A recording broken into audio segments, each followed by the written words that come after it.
Welcome to this Fusion 360 beginner tutorial where we built the Bialetti Mocha Pod. It's a step-by-step tutorial and you will be able to follow along even if you have never opened Fusion 360 or any other CAD application before. I recommend that you watch the entire tutorial first, then download a free version of Fusion 360 and follow the instructions step by step. So the Mocha Pod is quite a complex object consisting of several different parts. So let's do not waste any more time and get straight to it. This is what you see when you launch Fusion 360 for the first time. We start in the design environment. It's one of many environments available in Fusion 360, and we stay in the design environment to build our parts. Next to it, we have the toolbar. It's organized in different tabs, and it almost looks a little bit like there is not that much to cover because how tidy and how well organized everything is. But as soon as you open up the drop-down menu, you can see a long list of tools and features. So I can guarantee that there is a lot to discuss and a lot to cover. Below the toolbar, there is the still empty 3D viewport. On the left, we have the browser tree. This one will contain all of our components, bodies, and sketches. And at the bottom, we have the timeline or the parametric history. This one is also still empty because we do not have anything in the scene yet, but it will be filled with all of the functions and features that we apply to our model. When we now want to build something, we cannot just place it somewhere in 3D space. We have to start building it on a plane, and therefore the scene is not completely empty. We have this origin folder in it. So when I click on the little eye icon next to it, you can see that we already have 3 different planes, 3 axes, and this origin point right in the center of our design. And when I now open up the create drop-down menu, choose the cylinder, Fusion wants me to pick one of these planes, so I go for the top plane, and I can tell that this one is the top plane because of the orientation of the view cube in the right hand upper corner, and I can now start drawing the base of the cylinder right on the origin. So let's enter a value of 3 for the diameter and something like 5 for the height. When I now press the middle mouse button together with the shift key, I rotate the camera around the model. When I only hold down the middle mouse button, I pan the camera. And when I press the middle mouse button together with the shift key and the control key, I move the camera closer to the object or away from it. In my case, this looks a little bit different because I'm using a space mouse. So that's one of these devices that allow me to zoom, rotate, and pan the model simultaneously. That's also the reason why it looks a little bit smoother on my end than it probably does on yours when you just use a regular mouse. A few things have changed when I drew the cylinder before. So let me hide the origin folder first, and below it we now have a new folder that contains the cylinder as a body. And we also have this cylinder icon in the timeline. When I double click on it, I can edit the feature. And in case of the cylinder, I can change its height and also the diameter by clicking on these arrows. I can also enter the values over here in the dialog box. I want you to take a close look at what happens in the timeline when I continue to adjust the model. So I go to Modify, Chamfer, and this little C next to the name chamfer means that the shortcut key C is already assigned to this function. So when I run the chamfer command next time, I do not go to modify chamfer anymore. I simply press C on the keyboard to bring up this dialog box. Then I select the top edge, chamfer it like so, confirm this command, and a new chamfer icon appears in the timeline. When I double click on the chamfer icon, I bring up the chamfer dialog box, and here I can lower the value to something like 0.2 and confirm this. Now, it is very important to understand that the chamfer command relies on the cylinder. So if there is no cylinder, then there is also no edge to chamfer. And this also means that when I change the cylinder by double clicking on it and lower the height, also the chamfer follows accordingly. This interaction between functions in the timeline can be quite confusing at the beginning, but I promise that it will make a lot more sense when I start building the first parts of the Mocha Pod next. Let's start with the bottom chamber or the boiler first. I have just started a new design, and before I build anything, I go to assembly and create a new component. So let's call this one boiler. This component will contain all of the sketches and all of the bodies that make up the boiler. So I make sure that this one is active. You can activate components by simply hovering over the name and then check this little pin next to it. This time I do not start with a 3D primitive like a box or a cylinder, but with a two-dimensional sketch instead. So I run the sketch command. And like we already had it on the cylinder, Fusion wants me to select a plane where to place the sketch. So I go for the top plane and this enters the sketch mode. When being in sketch mode, a whole set of new tools become available. So I go to create, down to polygon, select Inscribe Polygon and create one next to the origin. Before I confirm this, let's set the number of edges to 8. And then I just click somewhere to place it. When I now select a point, I can move the whole thing around. When I select an edge, I can make it smaller or bigger. And when I choose the center point of the polygon, I can rotate it. Because the Mocha Pod is pretty cylindrical in shape and also quite symmetrical, it makes sense to build it in the center of the design.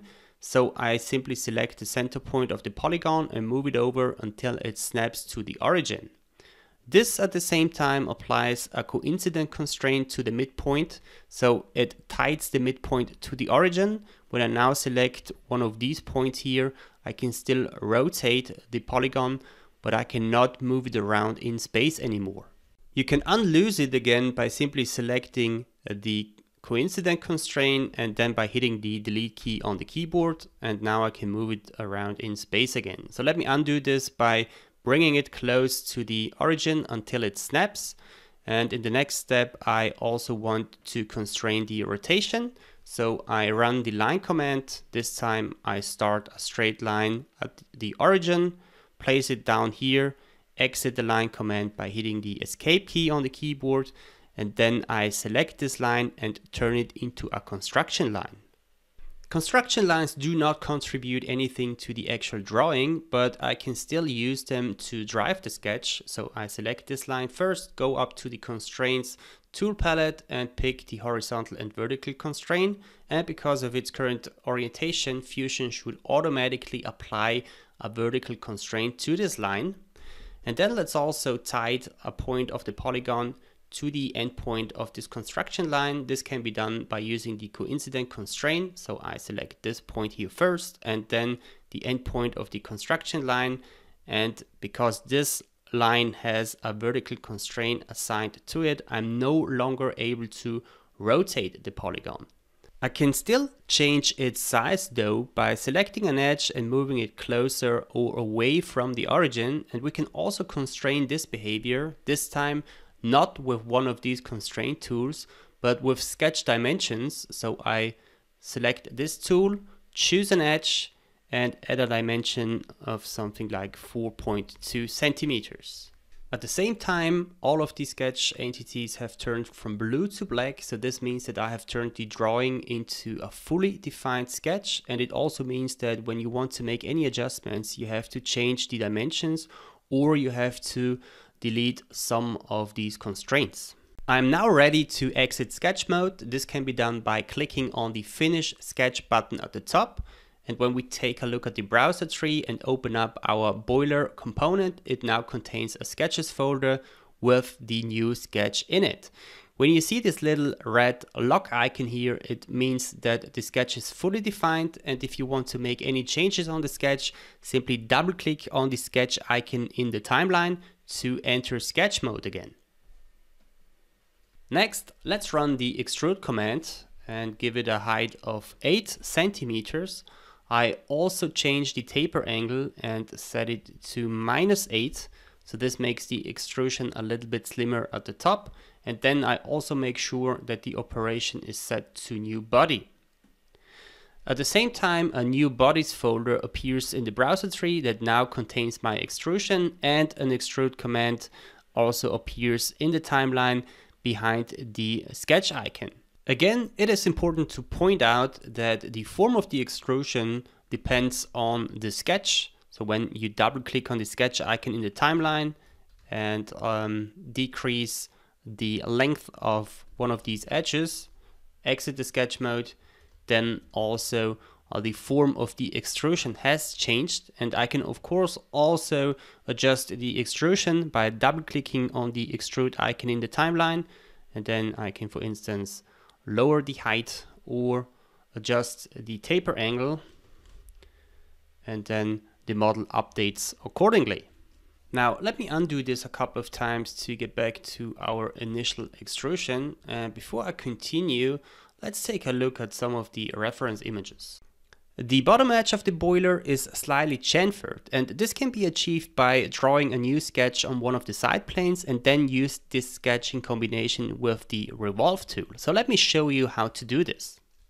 I start a new sketch first, and in case you have a hard time selecting one of the base planes of the coordinate system, simply hide the body, choose the plane where you want to start the sketch on, enter sketch mode, then show the body again, and then you can continue drawing lines using any of these sketch tools. Now, I do not start with a straight line or a circle here, because you can also use elements of already existing parts and project them onto the current sketch plane. Therefore, I run the project command. So I go to the create drop-down menu, down to project and include. Here I pick the project tool. The shortcut key P is already assigned to it. And then I can select entire faces, edges, and even points. I go for edges, I select this one here first and the one at the bottom. And when I confirm this, you can see that now these two purple lines appear. When I select one of them, the projection constraint icon appears. And when I hover over this icon, I can see where the sketch entity is projected from. I can also not adjust or tweak any of these lines as long as the projection constraint is still valid. So I would have to select the constraint, hit the delete key on the keyboard, and now I can change and adjust these lines.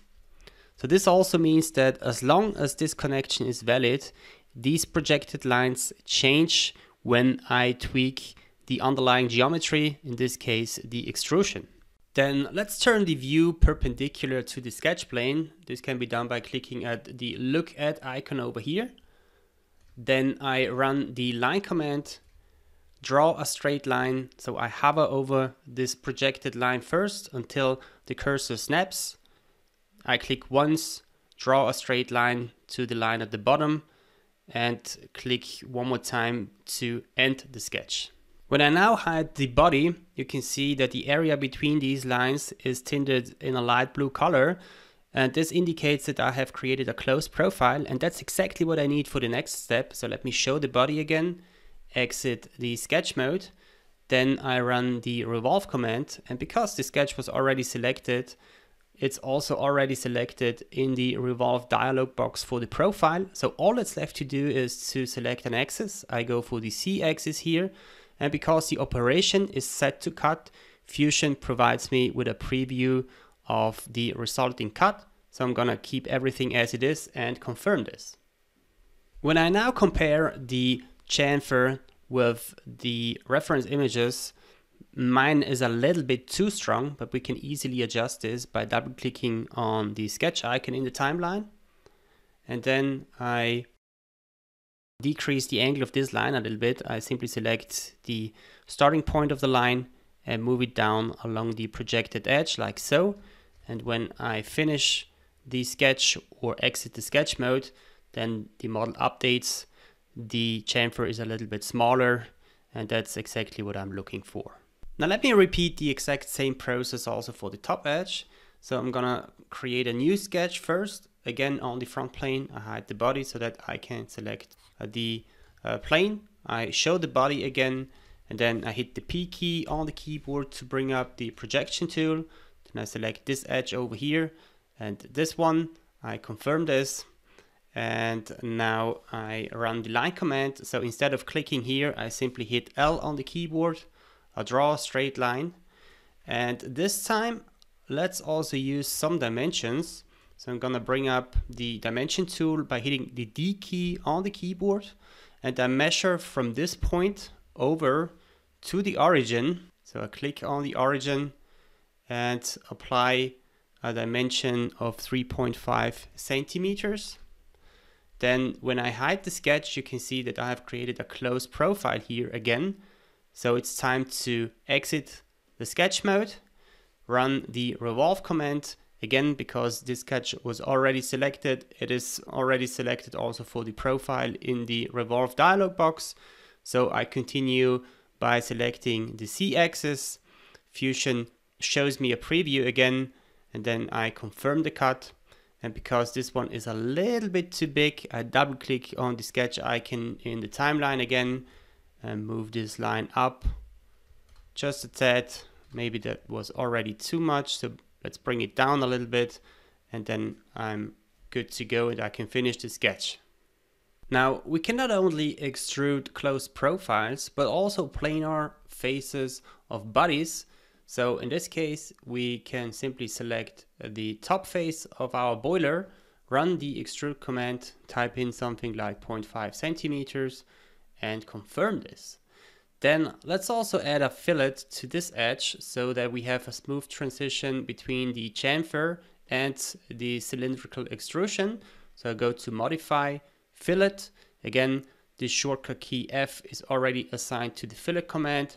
I select this edge, type in something like 0.5 centimeters and confirm this. Before we hollow the boiler in the next step, it is very important to mention that we are currently dealing with a solid piece of geometry. So this becomes obvious when I open the Inspect drop-down menu, click on Section Analysis. Here I choose the front plane. And then we can see that the cross-hatching marks all of the areas that are currently made out of solid geometry. And because the entire inside of our boiler has this cross-hatching on it, it means that everything on the inside consists of solid material. I can now hide the section analysis again. I also close the origin folder here, and then I choose the shell command from the toolbar. And all I have to do here is to select the top face. The direction is already set to inside, so let's add a wall thickness of 3 millimeters. I get a preview, I confirm this, and when I now run the section analysis command again, you can see that our boiler is hollow inside with a wall thickness of 3 millimeters. All that's left to do to complete the boiler is to hide the section analysis again. And then I will add a thread to this top cylinder. So I select the face first, go to create, choose the thread tool. And here I check the modeled option first so that Fusion gives me a preview of the spirals. So let's add a few more by changing the designation value to something lower. And then I also uncheck the full length option and limit the thread at the top a little bit. So let's try something like 0.1. Looking good, and then I can confirm this. Before we continue, let's save the design. So I open up the data panel. Here I create a new project and call this my Mocha Pod. Then I double click on this folder, go to File, Save, and this is also my Mocha Pod. Fusion 360 is a cloud-based application. So this means that you store all of your designs in the Autodesk cloud. And it sometimes also takes a few seconds to upload the model, depending on how busy their servers are and how fast your internet connection is. When it's done uploading, this little icon appears next to the thumbnail and the title of the design. When you click on it, you get some additional information about who was creating it. And you can see also what version is currently in use. So there's only one version available because I have only saved it once so far, but this list gets longer and longer each time you save the design. Then let's continue with the little safety release valve that is mounted on the side of the boiler. And for this reason, I create a new sketch, but this time I do not start on one of the coordinate planes, but I start a new sketch right on a planar face of our model. So I select this one first, and instead of clicking on create new sketch, I simply hit the L key on the keyboard, which is the shortcut key for the line command, to enter the draw mode. Then I start a line on the origin, exit the line tool by hitting the escape key, and then I turn this line into a construction line. So you do not have to click the construction icon over here. You can also hit the X key on the keyboard. And then let's continue with another polygon. And this time I do not go to create polygon, but I hit the S key on the keyboard to bring up the sketch shortcuts menu. And here I type in polygon and choose the Inscribe Polygon. Click on the endpoint of this line, and let's add some dimensions already here, something like 0.5. Then I zoom in a little bit, and I also apply a horizontal constraint to this top edge. Instead of leaving the sketch mode by clicking on Finish Sketch and then run the Extrude command in a second step, I simply hit the Q key on the keyboard to exit sketch mode. Then I select the Close Profile, and the Extrude command runs automatically. So let's add a thickness of 0.3, confirm this, select the planar top face, hit the L command again to enter sketch mode and to start a new sketch. And here I draw a straight line. Then I turn this line into a construction line again. And when I now use the constraint tool, I can tie these points to the points on the extruded polygon. I click here and here and here and over here. And this automatically projects the points from the underlying geometry. So this means you do not have to run the project command first. You can simply use the constraint tools to project entities to the current sketch plane. Then I press the S key on the keyboard to bring up the shortcut menu. Here I pick the circle, hover over the construction line until this little triangle appears. So this marks the center point of the line. Then I draw a circle, add some dimensions. Let's add a diameter of 0.6 centimeters. Confirm this, select the circle, go to modify and run the offset command. And here I offset it by minus 0.1 centimeters. Then I confirm this, I select the outside profile and hit the Q key again to exit the sketch mode and to run the extrude command simultaneously. And then let's extrude this guy by something low. Let's try 0.1 with a taper angle of minus 20. Last but not least, I also select the circle in the center, run the extrude command again by hitting the E key on the keyboard. Let's also try something low like 0.3 for this one. And then I bring up the chamfer command by hitting the C key, select a couple of edges and the top edge of this cylinder.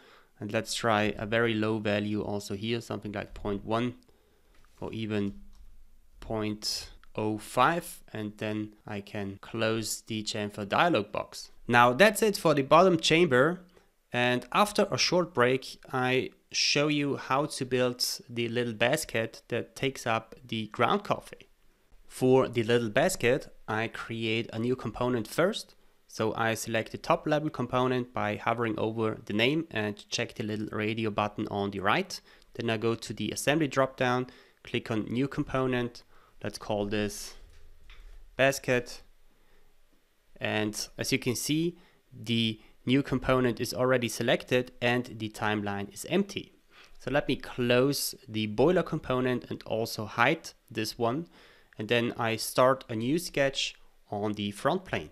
I hit L on the keyboard to run the line command and start a new straight line. At the origin, let's add a length of 8 centimeters. And then I'm also gonna continue to draw only one half of the little basket.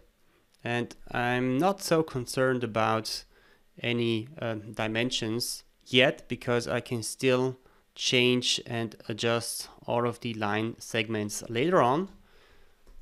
So let's add a dimension at the top, something like 3.3 centimeters. Then I also move these lines in a little bit.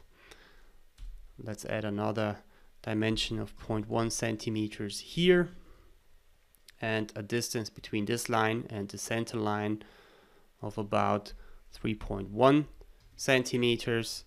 Of course, I have already taken the measurements of the basket before, so I know what kind of values and what kind of dimensions I have to use to rebuild this thing. So let's also make this one a little bit shorter, 3.5. And last but not least, I'm gonna add another dimension at the bottom of 0.7 centimeters. As you can see, all of the sketch entities have turned black, and this again means that I have created a fully defined drawing. Now I'm ready to exit the sketch mode again and choose the Revolve command. The profile is already selected. For the axis, I select this line, and then I get a preview. The Revolve tool is currently set to 360 degrees.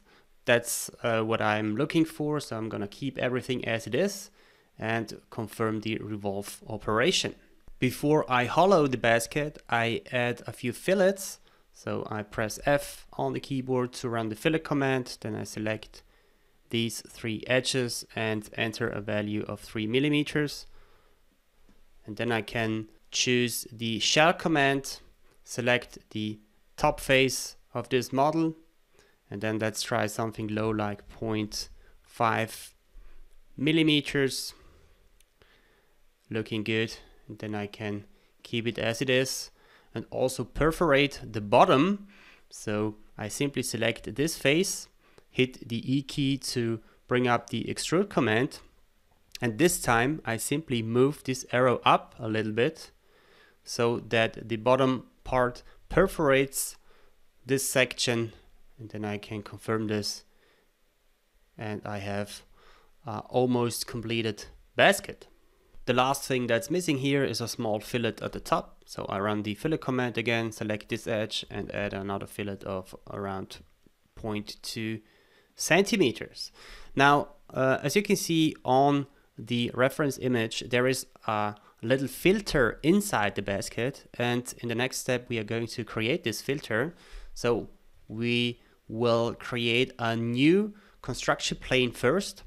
And you can go to construct offset plane, then I choose the top plane here and offset this one by 5.2 centimeters. Then I simply hover over this plane, right click on it, create a new sketch, and instead of drawing here something, I simply project one of these already existing lines. So I bring up the projection tool by hitting the P key, then I select this line, click on OK, select the profile, hit the Q key to exit the sketch mode and to run the extrude command, and then let's extrude this by something like 1 millimeter. And before I click on OK, I set the operation from join to new body. Then I click on OK, and when we take a look at the browser tree, in the bodies folder, I now have a body for the basket and a separate one for the filter on the inside. Let's create the little holes of the filter next, and for this reason I hide the basket so that we can focus only on the filter. I select the top plane, enter the sketch mode, bring up the shortcut menu, choose the circle and draw a small one on the origin, something like 0.15. Then I select this one, go to create rectangular pattern, and here let's use only one direction. So I drag this down and enter something like 2.3 centimeters, and for the quantity I set this to something like 6, And then I'm going to finish the rectangular pattern command, exit the sketch, select all of these profiles. Then I move them down, and instead of keeping the extent to distance, I switch it to all, and this perforates exactly the thickness of our filter. So then I confirm this, and now it's time to go to create again, pattern, circular pattern, and this time I set the type from faces to features. I select the extrude feature. For the axis, I choose the C axis, and for the quantity, I try something like 10. Looking good. And then we can also confirm the circular pattern command. To fill the space in between, I create a new sketch again on the top plane of the filter. This time I select 2 of these circles and project them by hitting the P key to bring up the project command. And then I create an arc between these circles. So I bring up the shortcut menu by hitting the S key, type in arc, select a 3-point arc, and the arc starts here and ends here. And then let's also make the arc equal to the big cylindrical outside line of the filter. Turn this one into a construction line, and then I draw a new line starting again at the origin, and I place this in the center of our arc, turn it into a construction line 2, and all it's left to do is to create another small circle at this point, again 0.15 centimeters. And now I go to create, choose rectangular pattern again. This time we can choose a direction. So the direction is this construction line, and our object is this circle. And then let's see how many we can place. So I'm gonna keep it around 1.5, and let's try 4 for the quantity. I confirm this, exit the sketch mode again. Then I select all of these profiles, extrude them, set the extent to all, close the extrude command, and then I go to the create drop-down menu, pattern, circular pattern. The type is already set to features. I select the last extrude feature. For the axis, we go with the C axis again, and for the quantity, we enter 10. And the filter is complete. Now I can show the basket again and zoom out a little bit to examine the entire model. And I can also show the boiler component. And before I move the basket in place, let's take a look at another function that's available in the inspect dropdown at the very end of this list. It's called the component color cycling toggle. And when you activate this, Fusion displays different components in the browser tree in different colors. So this makes it a little bit easier to locate the models in the viewport. And in case you are not happy with one of these colors, you can always right click on the component and choose cycle component colors to select or to choose a different color. As you can see, the basket sits a little bit too much inside of the boiler, but we can change this easily. And because we have created these parts in different components, I can simply select or click one of these components and move it around in space. And when I do this, these two icons appear in the menu bar. So the first one is the capture position and the second one is the revert position. So when I click on revert position, these components move back in place. And when I click on capture position, it looks like nothing happens. But when I switch to the top level assembly here and activate it, you can see that at the very end of the list, a new capture position icon appears. Now let me undo this, as I'm going to use the align tool to place the basket right on top of the boiler. So I simply select this position icon and hit the delete key, so everything moves back in place. Then I hide the boiler and I run the align command, so you can find it under modify align. And now let's select this circle here. Then I show the boiler again, and this time I select this top circle here, and it gets positioned right on top of the boiler component. So I'm gonna confirm this, and I also capture the position. When I now enable the cross-section analysis again, you can see that the basket sits perfectly inside the boiler, and there is still some room between the bottom of this bottom chamber and the bottom part of the basket, so that the steam together with the water can flow up inside this basket and can go through the filter where the ground coffee is, and then it can move up into the collecting chamber at the top. That's it for the basket, and after a short break I continue with the collecting chamber.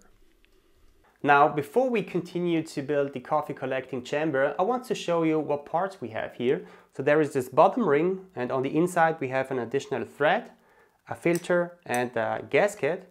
And when I open up the top lid, you can see a nozzle with an opening on top where the finished coffee comes out. On the back we have a handle that is attached straight to the collecting chamber, and this connection also serves as a hinge for the top lid. So except the additional filter and the gasket at the bottom, we are going to build everything else in the next 30 minutes. Let's start with the bottom ring of the collecting chamber first.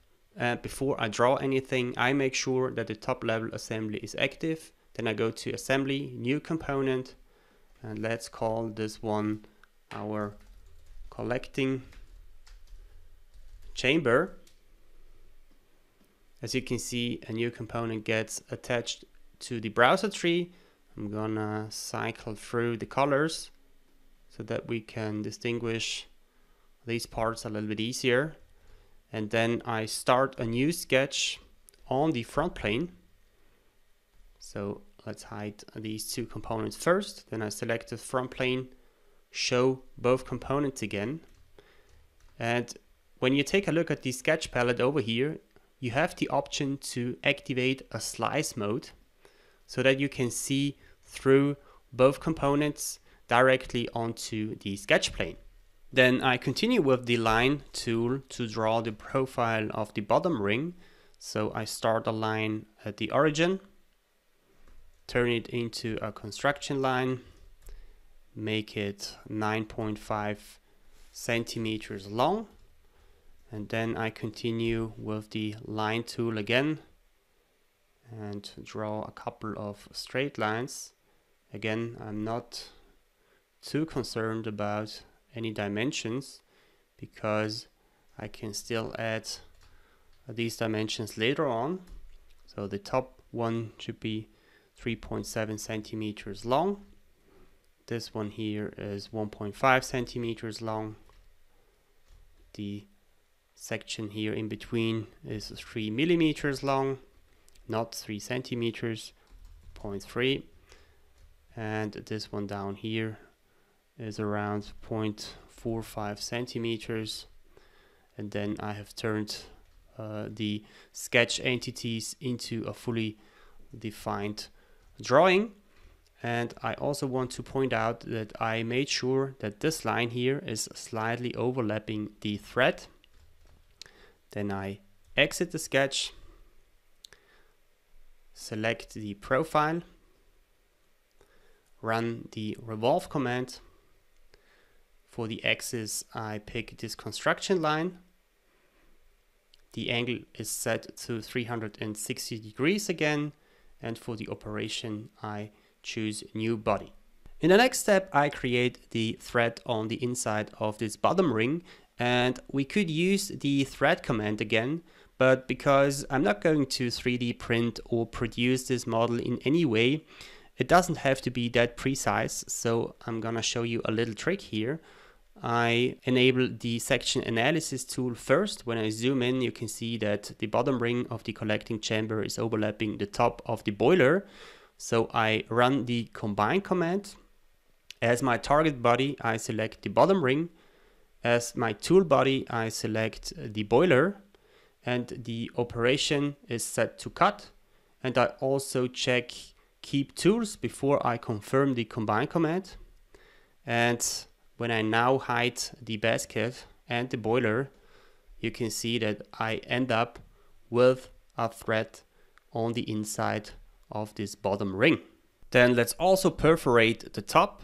So I start a new sketch on the top plane first, and then we can use already existing geometry and project edges to the new sketch plane. So I'm gonna hide the ring first.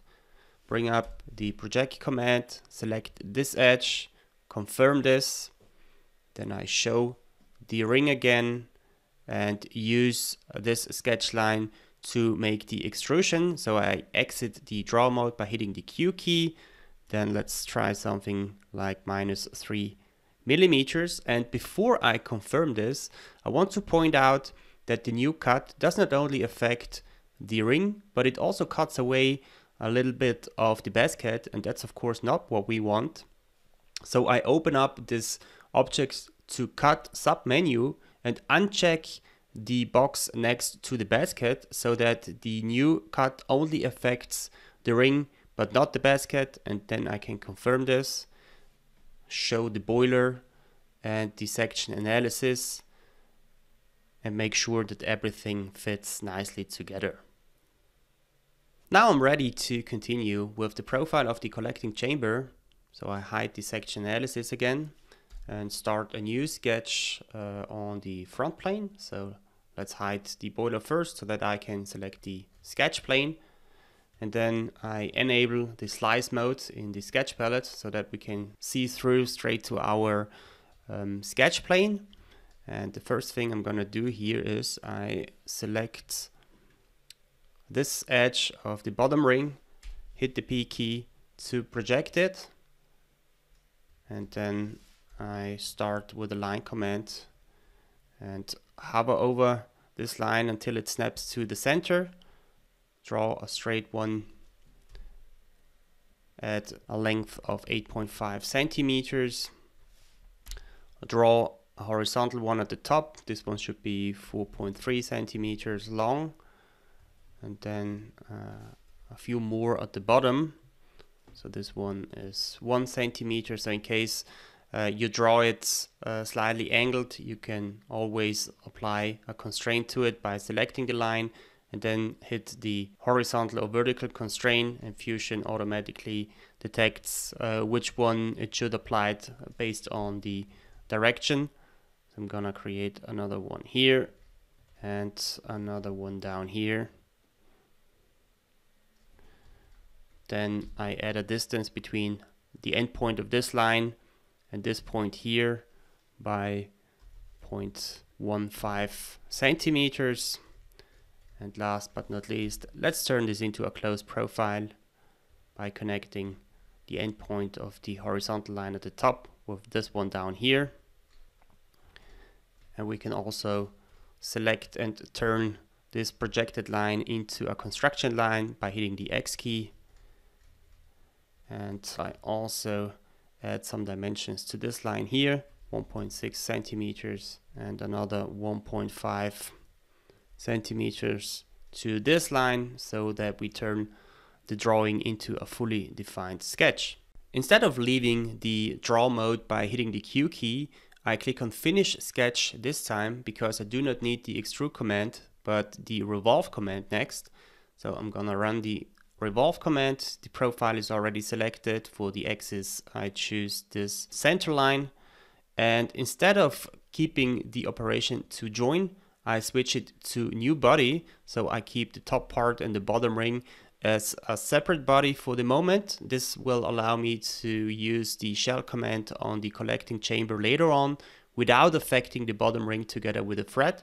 So I'm going to confirm this, and when you take a look at the browser tree, we have two bodies in the body folder, one for the bottom ring and one for the collecting chamber.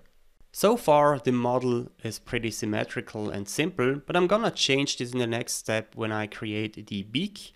I will use the Loft command, and the Loft command requires two sketches. So I start a new sketch at the top plane first, draw a straight line starting at the origin, turn this line into a construction line, project the circle, and I'm going to create only one half of the profile because I will use the mirror command to complete the drawing.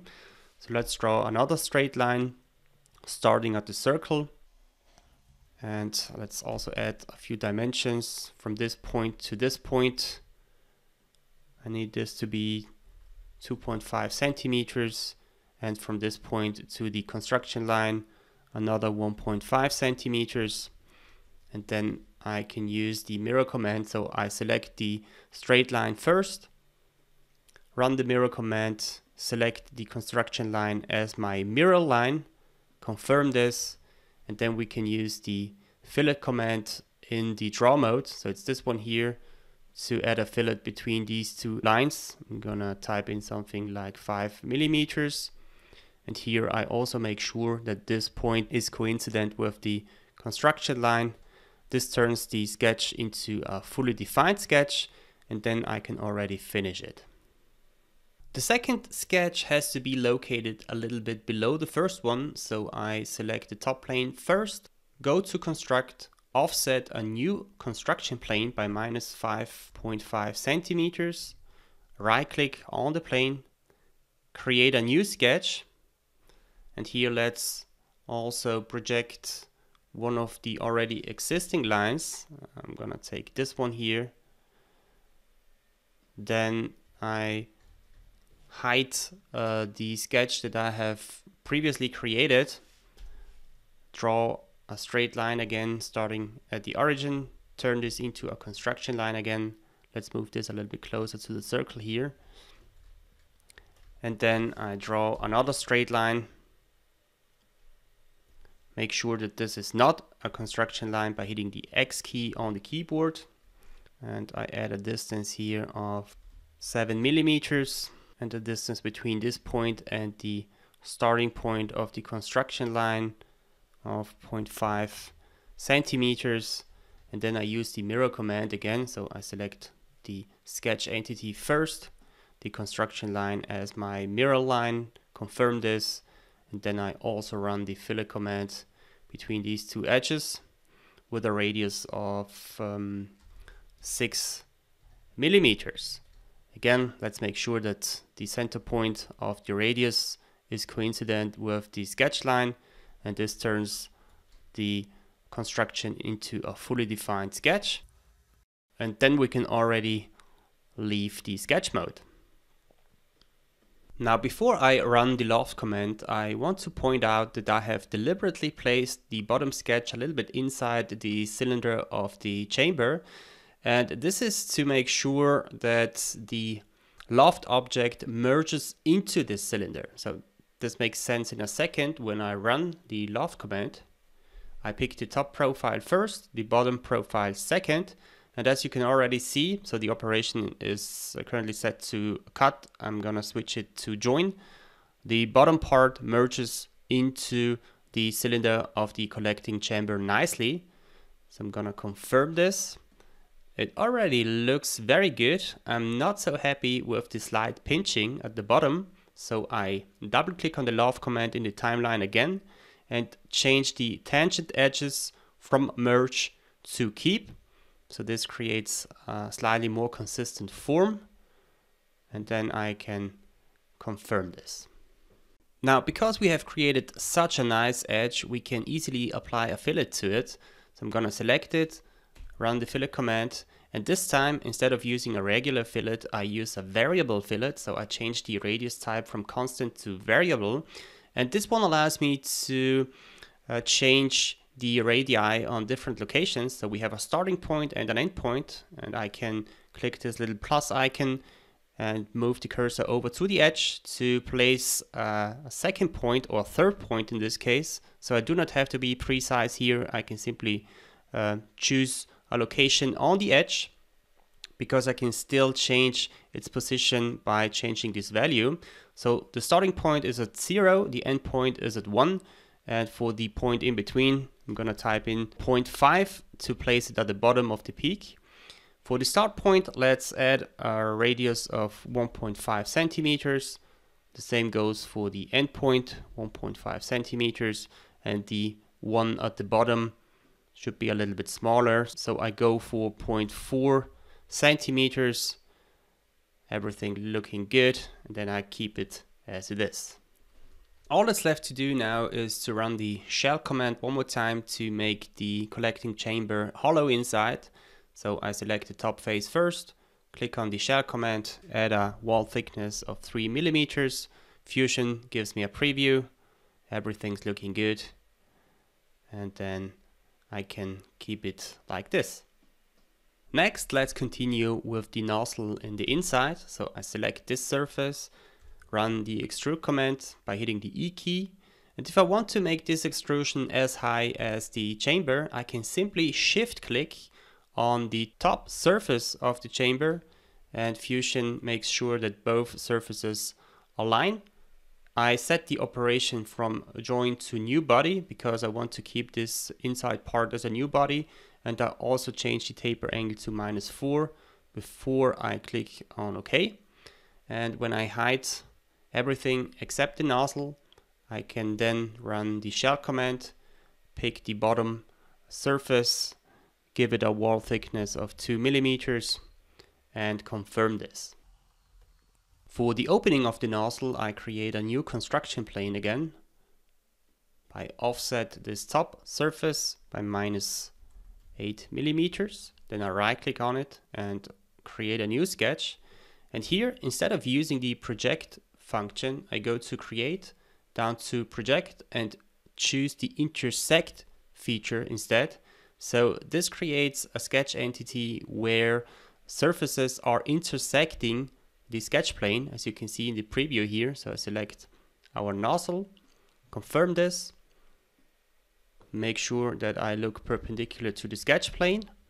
Then I create a straight line starting from the center to the circle, turn this into a construction line, draw another straight line at the top, make sure that this is horizontal, add a dimension in between of 0.13 millimeters, and then I use the mirror command to mirror this line, and I hit the S key to bring up the sketch shortcut menu. I pick the circle here, draw one right on the center, and add a radius or a diameter of 7 millimeters. And then I use the trim tool. So the trim tool is available in the modify drop-down menu. The shortcut key T is already assigned to it, and I use this one to trim away some lines. So I simply hover over the lines, and when they are highlighted in red, I can see what part of the line gets trimmed away.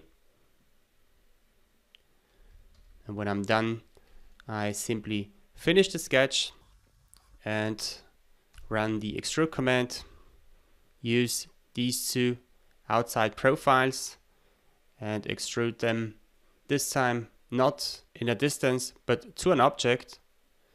And I select the top plane of the nozzle, make sure that the operation is set to cut, and then I click on OK. The last thing we need to do to complete the nozzle is to also perforate the bottom of the collecting chamber. So I'm gonna hide the basket and the boiler and also the bottom ring. Then I show the cross section, start a new sketch on this little plane inside the bottom camber. I hit the P key to run the project command. Then I select this inside circle, click on OK, and use this to perforate the bottom. And for the extent, I switch it to 2 object, select the bottom face, confirm this, and now we have created an opening where the coffee can flow up through the nozzle and leave it on the opening at the top. Before I combine these bodies into one body, let's create the hinge of the top lid, which is also the starting point of the handle. So I create a new sketch on the front plane first. And before I draw any lines, I go to Create, Project, Intersect. I select the outside surface of the collecting chamber, confirm this, and we have a projected line at the back and one at the front that I don't need, so I select and delete it. Then I look perpendicular at the sketch plane, run the line command by hitting L on the keyboard, and then I draw a couple of lines. Again, I have already taken some measurements on the Mocha Pod, so I'm not too concerned about adding dimensions while I'm drawing these lines. I can add the dimensions later on. So before we do this, I want to add a few additional constraints. So let's make this line and the projected line over here parallel. So I select both, select the parallel constraint, and I do the same for this line. And let's make this one at the top horizontal. And now I'm ready to add a few dimensions. So I start with this one here and add something like 1.2 centimeters. Let's move this in a little bit and down, and the bottom line up quite a bit. Then let's make this one 2 centimeters long. Add a distance between this line and this point. Or let's also remove this horizontal constraint at the top here and add a perpendicular constraint between these two lines. So again, this one is already parallel to the projected line. So I'm gonna select this one here and this one at the top and pick the perpendicular constraint. And now I can add an additional dimension between this line and this point down here. And this one should be 2.4 centimeters long. Let's move this dimension down a little bit. Then I also add a distance or define the length of this line. This one should be 6 millimeters high. And this one down here is 2 millimeters long. And last but not least, I'm gonna create an additional line. Turn this one into a construction line. Add a distance between these 2 points of 6 millimeters. Then I bring up the shortcut menu, draw a circle with a diameter of 0.3. And then I make this circle tangent with this point by selecting the tangent constraint first. Then I select this circle and this point. And let's also make sure that this point here is connected to this line. So I simply drag and drop it to the endpoint, and I make this line also horizontal. The last thing I need to do before I exit the sketch mode is to add a vertical constraint to the center point of the circle and the endpoint of this construction line. Then the sketch is fully defined. I can finish it and run the extrude command. And this time I set the direction to 2 sides and extrude it by 5 millimeters on each side. Then I make sure that the operation is set to new body. Click on OK. And as you can see, there's a little gap between the cylinder and the newly created object. And we can simply close this by selecting this face. So I'm gonna zoom in, close, select this one. And now I go to modify, use the press and pull command to shift this face a little bit to the front so it intersects with the cylinder like so.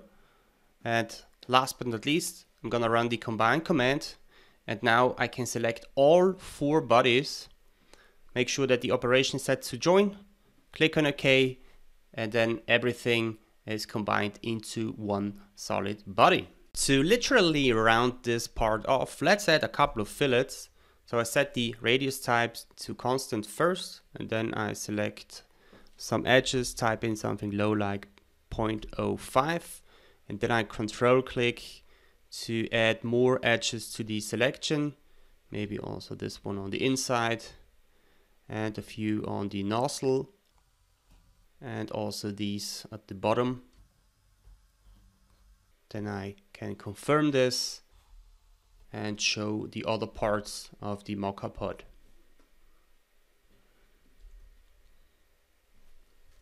So by now you are maybe already aware that there exist many different approaches to build parts in Fusion 360. We have only used Solid so far, but after a short break I show you how to use T-splines and surface modeling tools to build the handle and the lid. Now for the handle, I have decided to try a slightly different approach. We are going to use T-splines, but before I build the handle, I create a new component. So I go to Assembly, New Component. I also make sure that the top level assembly is selected before I do this. If you're working on one of these components inside this top level assembly, it's going to create the new component inside the selected or the currently active component. So I'm gonna call this handle, and then I go to insert and insert an image that we can use to trace the handle. I have prepared this one, and I'm required to select a plane. So I'm gonna hide the border and the basket first. Then I choose the front plane so that the image gets inserted on the front plane. We have to flip it horizontally, and then I use these little handles here to scale it up. And I do not have to mess around with the scaling here. I can simply confirm this, then open up the handle component, the canvas folder, right click on the canvas and select calibrate. Then I pick 2 points on the image, this one here and this one up here, and tell Fusion that the distance between these points is approximately 2 centimeters. Then it scales it accordingly. I right click on the image again, select edit canvas, make sure that I'm in the front view, and then I move it in place. And to do this right, make sure that the camera is set to orthographic instead of perspective. And I can use the gizmo here to position the canvas like so. And when I'm done, I simply click OK. When you take a look at the toolbar, you have probably already noticed this purple create form icon. So when I click it, I enter the form mode or the T-spline mode. And before I can place any of these 3D primitives, so I select the box first, I have to choose a plane. So I'm not going for any of these coordinate planes, but I zoom in and try to select the plane of the hinge. So it's this one here. Then I set the rectangle type from center to 2 point, and then I draw the box on top of this face, make it a little bit bigger like so. I also gonna limit the amount of edges for the length to 1 and also for the height to 1. I'm gonna keep the second edge for the width because I will use the symmetry tool later on, and then I confirm this. Freeform objects are special because they behave a little bit like subdivision models, and one of their characteristics is that the transition between single faces remains always smooth. So you can open up the utility tab and select display mode. And the first mode shows the freeform object as a box or in box mode. The second mode displays the freeform object in box mode together with a smooth preview. And the third one is the smooth display. So you will see me switching between these modes when I adjust the mesh. But for now, I keep it in smooth mode. I select symmetry, select the face on the left and the one on the right. Then I confirm this. And as soon as this green line appears, it means that the symmetry mode is now enabled. Then I go to the modify tab again, search for the crease function and select the edges at the front. so that they align a little bit better with the surface of the hinge. Then let's make the top and the bottom curve a little bit less round. So I'm gonna switch to the box mode, modify, bevel. I select the top edge and the bottom edge, decrease the value a little bit, and then I go to the modify tab again, slide edge, select the top edge and the bottom edge, and slide these guys a little bit more to the center. And when I switch back to the smooth mode again, you can see that the top part of the handle is slightly less round, and that's exactly what I'm looking for. So I go to the modify tab again. This time I select edit form. I make sure that the selection filter is set to all or to faces. I select both front faces, so even if symmetry is active here, I select both of them, switch to the front view, and then I extrude these faces by holding down the Alt key, and then I simply drag the front face to the right. I can also rotate it a little bit. And I do this a couple of times and loosely try to match the shape of the handle. So let's create one more around here, and we can probably move this up a little bit and then create a long extrusion and an additional short one at the bottom. I'm always keeping the Alt key pressed while I extrude these faces. And then I switch to the vertex tool, zoom in a little bit, select these vertices, and then try to follow the curvature of the handle. So it doesn't have to be perfect for this demonstration, but you could literally spend hours creating nice looking forms.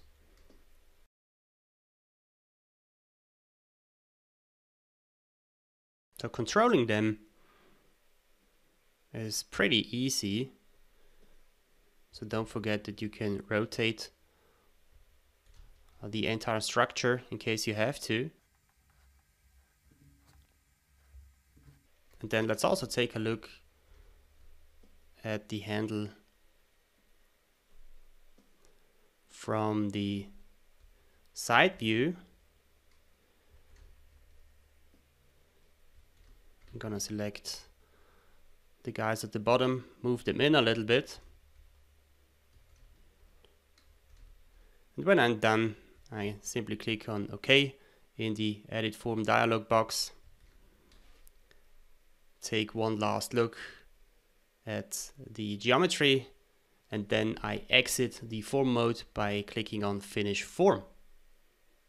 As you can see, we have a form icon in the timeline, so in case you have to change something, you can simply double click this icon to enter the form mode again, make your adjustments here, and when you are done, you can exit the form mode by clicking on this button. Let me also enable perspective again so that I get a slightly better idea of what the handle looks like in 3D. And I also show the basket and the boiler again, and I turn off the component color cycling toggle, and I think it looks pretty good. So after a short break, we can continue with the lid of our Mocha Pod. Prima facie, the lid seems to be pretty simple, but when you take a close look, you can see some slight form changes. It's a little bit thicker at the back where the hinge is, and it's a little bit thinner at the front. And when you take a look at it from above, you can see that the front is also slightly overlapping the opening of the beak. And I will try to consider these slight form changes, and we will also take a look at the tools that you can find in the Surface tab. Before I create the first sketch, I make sure that I'm in the top level assembly. Then I go to assembly and create a new component. Let's call this one lid. Make sure that it is active. I then also show the component colors, hide everything except the top part, And then I start a new sketch on the top plane by clicking on it. Then I click L on the keyboard for the line tool to enter the draw mode. And here, let's bring up the shortcut menu by hitting the S key. Then I draw a circle. And I make this circle equal to the outside diameter of the collecting chamber. And then let's draw a straight line starting at the origin over to the beak. Turn this one into a construction line by hitting the X key on the keyboard. And then I bring up the shortcut menu again by hitting the S key, type in arc, and here I choose the 3-point arc and create a small one here and a slightly bigger one at the front. To create nice forms, it is important that these arcs are tangent, and as I'm going to mirror both sketch entities using the horizontal construction line, I'm also gonna draw a vertical one, turn this line into a construction line 2, then select this line and the arc and click on the tangent command again, so that we have also a tangent consistency when I mirror both arcs in the next step. So I double click on one to select all of these sketch entities, run the mirror command, choose this horizontal construction line as my mirror line. When I now click on OK, zoom in a little bit, select both arcs, right click on them and show the curvature combs, then you can see that we have a perfectly smooth transition from the top arc to the bottom arc. So when I hide the curvature combs again, and let's get rid of this tangent constraint here just to give you an idea what it looks like when it's not tangent. Then I move this line in a little bit. So you can already see that a crease appears here. And when I now show the curvature combs again by right clicking on them and toggle on the curvature display, you can see that the combs are slightly overlapping in the center, and that's of course not what I want. So I undo this until the tangent constraint appears again, and then I hit the T key on the keyboard to run the trim command and trim away these parts of the circle. Then I can already select the sketch profile, hit the Q key to exit the draw mode and run the extrusion command. Add a thickness of 6 millimeters, and let's also change the component color to something else so that we can see things a little bit better. I'm gonna keep the orange one, and then I start a new sketch on the front plane. So this is gonna be the sketch that I will use to cut away the top part of this extrusion. And before I draw any lines, I go to create and run the intersect command, select the surface at the front and the big one here to get a projected line at the back and one at the front. And then let's draw a straight line. Add some dimensions so that I can place it right in the center of the extrusion. So the extrusion was 6 millimeters and the position of this straight line should be at 3 millimeters. And let's draw also another straight line at the front and add a dimension of 1 millimeter with a radius in between, or fillet in between these straight lines of 2.5 centimeters. And I also add a length to this line, something like 6.2. Let's move this guy a little bit closer to the front and add another 3-point arc at the back. Make sure that this one is tangent, and then I can already finish the sketch. Next, we can use the sketch to split the bottom part of the lid. So I go to Modify, Split Body. The extrusion is my body to split.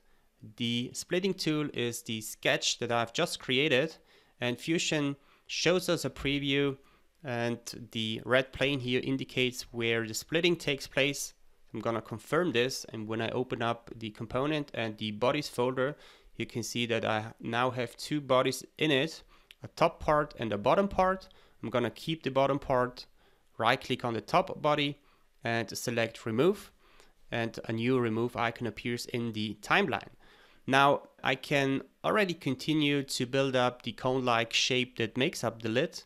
And for this reason, I'm gonna delete these top faces. And this is only possible when you switch from the solid to the surface tab. Now I select all of these top faces and simply hit the delete key on the keyboard. As soon as I do this, the solid body turns into a surface body. So when you take a look at the browser tree here, while I move the history marker over to the left, you can see that I was starting with a solid body. So this is also obvious when I show the section analysis. The cross-hatching marks the solid material. And when I move the history marker behind the delete face command, you can see that the solid body turns into a surface body. The cross-hatching is gone.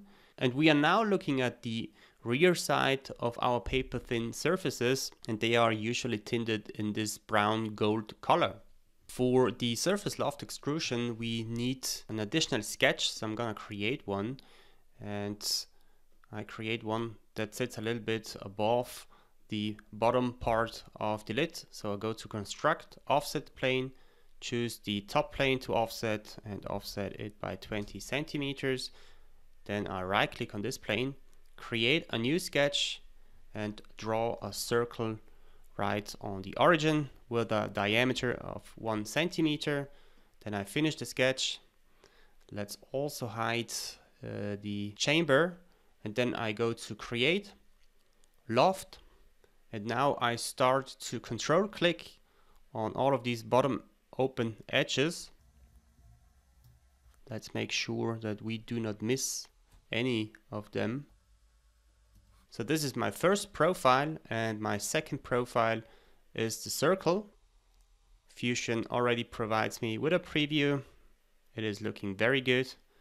So I'm gonna keep everything as it is and click on OK in the Loft dialog box.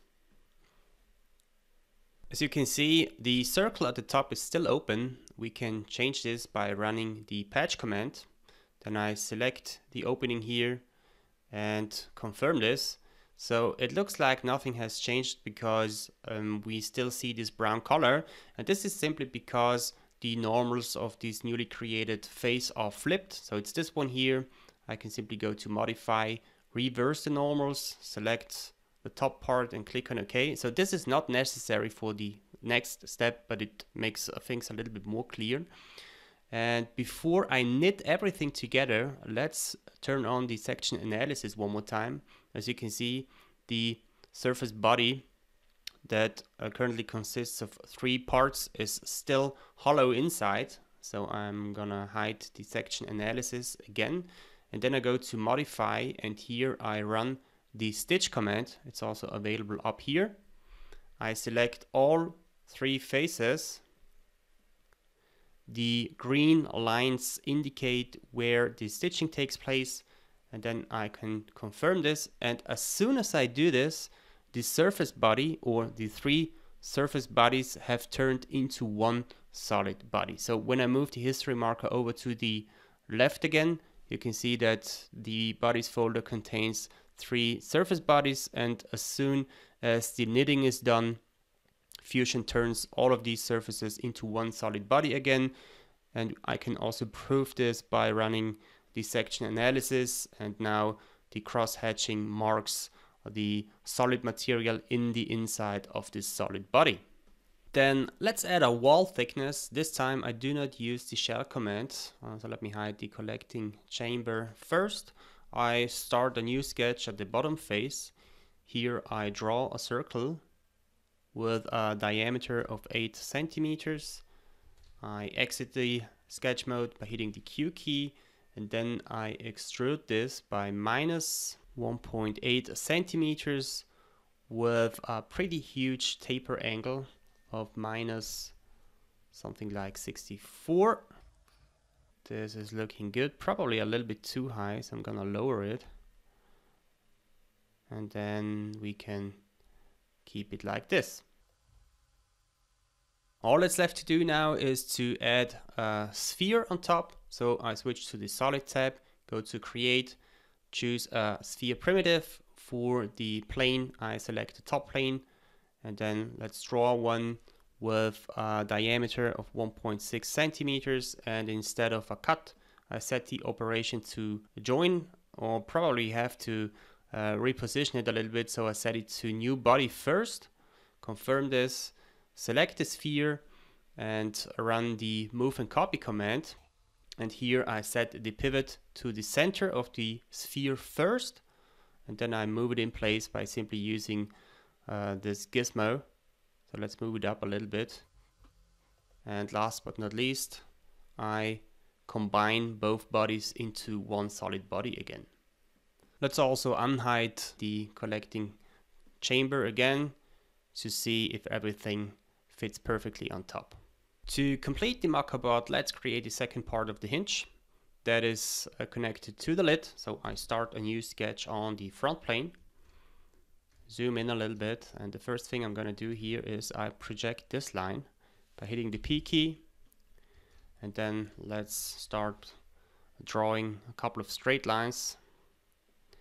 And when you click and hold the left mouse button clicked, the straight line turns into the arc tool.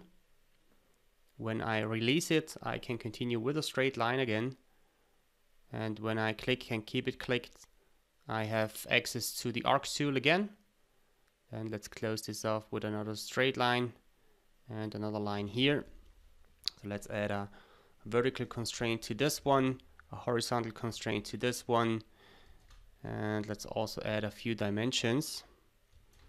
So this line should be 0.55, the one over here. Let's make it vertical first.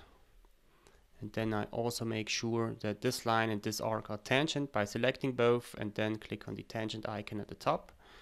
Then let's add a length of 0.45 to this one, a radius of 0.25 to the arc at the top, and another radius here at the bottom of 0.45. And then I'm going to move everything a little bit closer to the center. And last but not least, I also project the circle in the inside. And as you can see, quite a few lines are still blue, so the sketch is not fully defined yet, but this is totally fine. It doesn't always have to be a fully defined sketch as long as it is a closed profile. And we use this closed profile in the next step to make an extrusion. And I also want to point out that I have not connected this line to the lid, so the hinge and the lid are not touching, but this will also make sense in a second. So I'm gonna finish the sketch and extrude the sketch, this time again by two sides, and let's enter 1 centimeter on both sides. I also make sure that the operation is set to new body, and then I click on OK. To connect the hinge with the lid, you can simply select the front face, then run the extrude command, and instead of distance I choose to object, and then I select this round surface here, and Fusion connects the hinge perfectly with the lid. So I'm gonna keep it as it is. The operation is set to join, and we have now turned two bodies into one body. Then let's start a new sketch on the top plane of the hinge. I draw a construction line again and select the 2-point rectangle, and instead of using the 2-point rectangle I switch to the center rectangle, draw one here, add some dimensions. So let's make this one a little bit wider than the hinge that is attached to the collecting chamber. And now I'm already good to go to exit the sketch mode. By hitting the Q key, I select this sketch, hide the collecting chamber, and then let's cut straight through the hinge. And then I probably delete these holes here again because we don't need it to make the hinge work. And the great thing about parametric modeling is that we can always go back to a previous state in the history and adjust the model. So it was this extrusion here. By double clicking on it, I enter the feature, and here let's not only select the outside profile of the sketch that builds the extrusion, but also the circle on the inside to get rid of the holes on both sides. And when I click on OK, the model updates the way it should. Then let's create a pin in between the two parts of the hinge. So I zoom in, select a face on the inside, enter sketch mode. Then let's hide the lid for a second. Run the project command, select the circle, and then use this profile. Exit the draw mode by hitting the Q key, and instead of a distance I pick two objects and select the opposite face. And then let's show the collecting chamber again. And to be able to connect both using joints, I have to ground one object first. So in this case it's the collecting chamber. I right click on it and select ground. When you look at the timeline, it seems like nothing has changed when I was selecting the ground command for the collecting chamber before. But as soon as you switch to the top level assembly and go to the very end of the list, you can see that we have a new ground command here.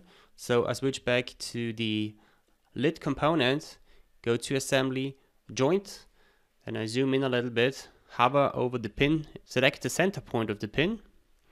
Then the lid gets transparent so that we can see through it, and select a point on the hinge that is mounted to the collecting chamber. And here I also go for the one that sits in the center of the hole. So it's this one here. The motion is probably currently set to rigid, so I do not get a preview, but as soon as I switch it to revolute, the lid starts to rotate around the joint that we have just defined. So I'm going to keep it as it is and confirm it. And now we can move the lid, or we can open and close the lid. But unfortunately, it still goes through the geometry. So we can change this by right-clicking on the joint command and edit the joint limits. So I set a minimum and a maximum. The minimum remains at 0 and the maximum value could be something like 88. So I'm gonna set the minimum back to 0, the maximum to 88. Click on OK, and now we can open up the lid. As you can see, we have some slight intersections here between the hinge and the lid, and this is something we would have to change by modifying the back part of the lid. But I'm gonna keep it as it is for the moment and show the other components of this design. The last thing I want to show you in this tutorial is how to change the appearance. So I go to modify appearance, and currently this steel material is assigned to all parts. I double click it, make it lighter quite a bit, and then let's search for a plastic matte material. I choose the black one, and let's assign it to the handle, and then I switch the selection from bodies, components to faces, and assign the same also to the sphere at the top of the lid. By double clicking on it, I can adjust the color. Let's make it lighter just a tad. Then I right click on the steel material and duplicate it, double click on it, choose a different color. Faces is still selected, and then I apply this to the outside of the collecting chamber, and of course also to the beak. We leave the top face as it is and complete the bottom faces and also the hinge.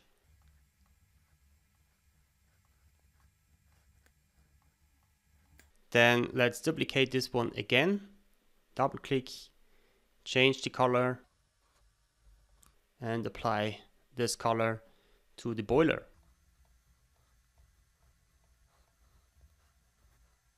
And then let's also add the Bialetti logo to the collecting chamber. So I go to Insert, this time not Canvas, but Decal. I look for an image on my local hard drive. It's this one here.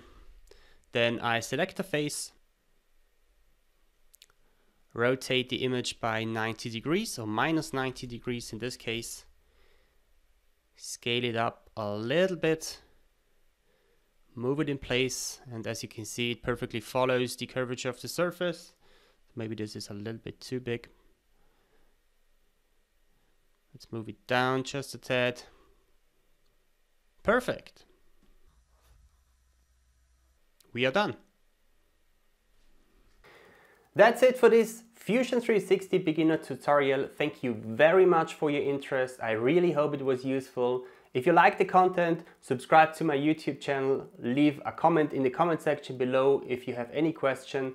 Like the video. You can even buy me a coffee. The link is in the description. So thanks for tuning in and see you in the next one. Cheers! I love good coffee.